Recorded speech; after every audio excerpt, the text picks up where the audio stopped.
त्यांनी वारंवार होय होय एवढंच उत्तर दिलं. शेवटी मी ग्रामपंचायतीचा कर वर्षानुवर्ष आतापर्यंत भरतोय, जे आहे नियमानं त्याचा जे 25-30 हजार रुपये. आणि यावेळेला मुद्दाम मी तो कर थांबवला. त्यांना म्हणलं बाबा हे अगोदर कचरा उचला आणि नंतरच मला तुमचा कर मागण्यासाठी या. तरी त्यांनी त्याच्या उपाययोजना करतो आणि उचलतो असं एवढंच आश्वासन दिले आणि गेले. अद्यापर्यंत कोणा काय आलेले नाही.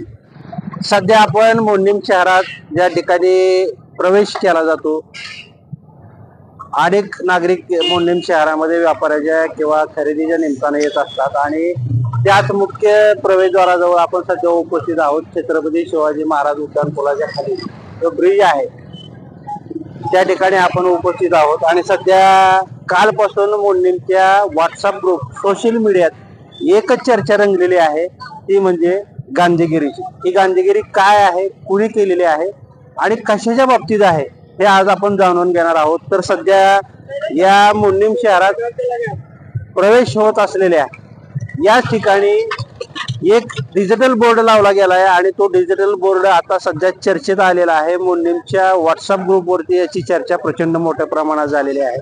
तो बोर्ड काय आहे, त्याचं कारण काय आहे आपण जाणून घेणार आहोत.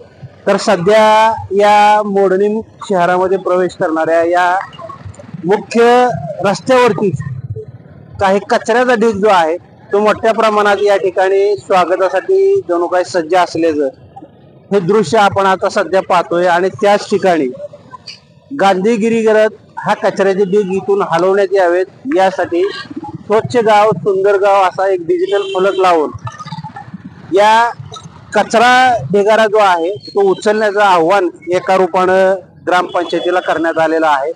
आणि काल सकाळपासून या डिजिटल बोर्डाची आणि या कचऱ्याचे दृश्य पाहिल्यानंतर मोडणीमच्या जे काही व्हॉट्सअप ग्रुप आहे, सोशल मीडिया आहे, त्याच्यावरती एकच चर्चा रंगलेली आहे.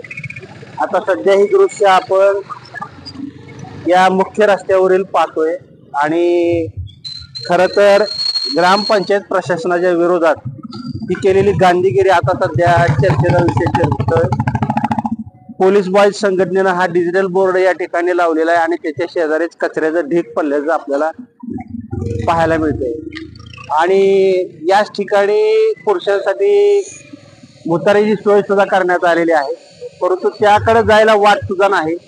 या केवळ कचऱ्याच्या जो ढिगारा आहे, कचरा जो टाकण्यात आलेला आहे त्याच्यामुळे ही दृश्य आता मुतारीकडे जायची सुद्धा वाट शिल्लक नाही. आणि त्या ठिकाणी एक बंद पडलेलं कपाट आहे, त्यावरतीच पोलीस बॉयज संघटनेनं हा डिजिटल बोर्ड लावत गांधीगिरी केलेली दृश्य आपण पाहतोय. प्रचंड कचरा साठलेला आहे, दुर्गंधी येते, या ठिकाणी उभा राहू वाटत नाही.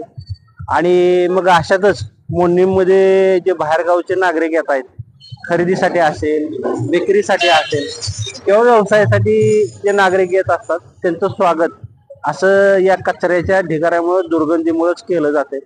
नागरिकातून याबाबत आता चर्चा झालेली आहे. मात्र काल ही चर्चा सोशल मीडियावरती झाली असली तरी सुद्धा आजच सुद्धा प्रशासनानं यावरती काहीच भूमिका घेतलं नसलेलं आपल्याला पाहायला मिळते. अनेक प्रकारचा कचरा या ठिकाणी टाकलेला आहे. खर तर कचऱ्याच्या बाबतीत सांगायचं झालं तर अनेक वेळा ग्रामपंचायत सांगून जाते की नागरिक सुद्धा सहकार्य करत नाहीत.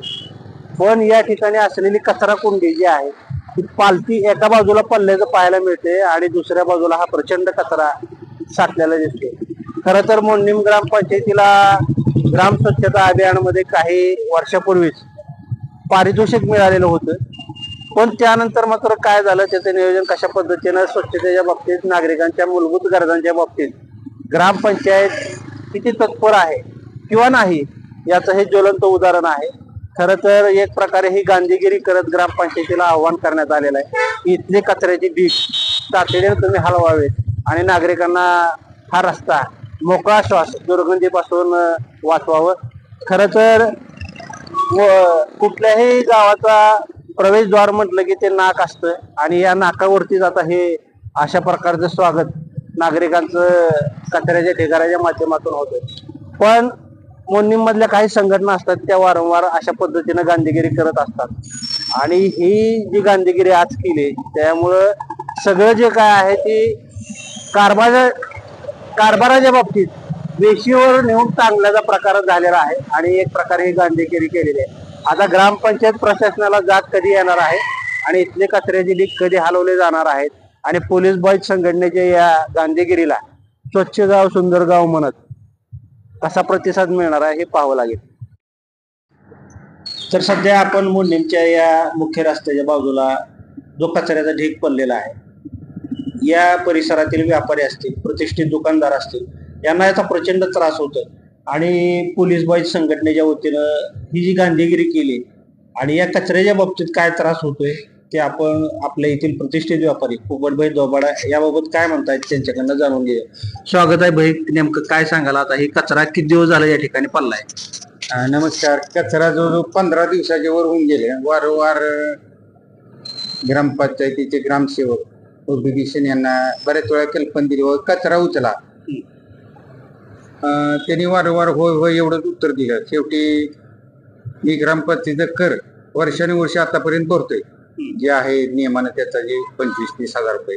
आणि यावेळेला मुद्दाम मी तो कर थांबवला. त्यांना म्हणलं बाबा हे अगोदर कचरा उचला आणि नंतरच मला तुमचा कर मागण्यासाठी या. तरी त्यांनी त्याच्या उपाययोजना करतो आणि उचलतो असं एवढंच आश्वासन दिले आणि गेले. अद्यापर्यंत कोणा काय आलेले नाही. आणि दुर्दैव असं वाटतं की गावचं एंट्रन्स आहे, गावचा जिथं आपल्याला म्हणजे प्रवेशद्वार आहे, तिथं जितका मोठा कचरा असेल आणि दुर्गंधी असेल तर काय म्हणून आपण लोकाला सांगणार किंवा कसं, म्हणजे योग्य दिसत नाही. तर ताबडतोब यावर योग्य डिसिजन व्हावं. असं कचऱ्याच्या बाबतीत तर होताच कामा नये. आणि मला आठवतंय अद्यापर्यंत काय ग्रामपंचायतीचा कर्मचारी इकडे रोडला कधी स्वच्छ करायला येत नाहीत. काय येत नाहीत ह्याचं उत्तर आतापर्यंत कोणी ग्रामपंचायतीचे ग्रामसेवक किंवा कर्मचाऱ्यांनी दिलेलं नाही. ते आम्हाला जरा विस्तृत माहिती व्हावं का कर भरण्याला आम्ही काही पडतोय का, आमच्याकडून दुसरी काय गैरसोय त्यांना होती ते बी त्यांनी स्पष्टीकरण द्यावं. नाही, आता खरं तर पुरुषांसाठी तिथं मुतारीची सोय केली, चांगली बाब आहे. परंतु आता तिथं जायला वाटच नाही, तर मग ती असून अडचण नसून अशी परिस्थिती लोकांना ती गैरसोय झालेली आहे. का तर तिथं जायला रस्ताच नाही, कोणीकडे लोकांनी जायची अशी परिस्थिती आहे. रस्ता जर बंद असेल तर लोक मग अलीकडल्या बाजूला ती दुर्गंधी करतात, लघुशंका करतात. त्यामुळे आजूबाजूच्या लोकांना त्याचा खूप त्रास होतोय आणि गांभीर्याने कोणी पाहिलं जाईना. आता कुणाकडे दाद मागायची अशी परिस्थिती आमची निर्माण झाली. तर सध्या तर व्यापारी प्रतिनिधी म्हणून आपण पोपटभाई यांच्याशी संवाद साधलेला आहे. गावाचा एंट्रन्स पॉइंट आहे आणि त्या ठिकाणी जर अशा पद्धतीनं दुर्गंधी येत असेल तर नागरिक मोडणीम मध्ये काय खरेदी किंवा विक्री करण्यासाठी कसं या म्हणून त्यांना आम्ही त्यांचं स्वागत अशा पद्धतीनं करतो. म्हणजे तर ग्रामपंचायतीनं याबाबत आता तातडीनं उपाय करून हा कचरा हलवण्याची त्यांनी मागणी केली. आणि दुसरी एक बाब म्हणजे जर ग्रामपंचायत मूलभूत सुविधा देण्यास कमी पडत असेल, हा कचरा जोपर्यंत हलवला जात नाही तोपर्यंत मी ग्रामपंचायतीचा कर भरणार नाही असं देखील त्यांनी ठणकावून सांगितलेलं आहे. आता ग्रामपंचायत यावर काय कधी कचरा हलवणार आहे हे आपण पाहूयात. कॅमेरा पर्सन अजित खडकेसह रमेश शिरसट, मोडाने.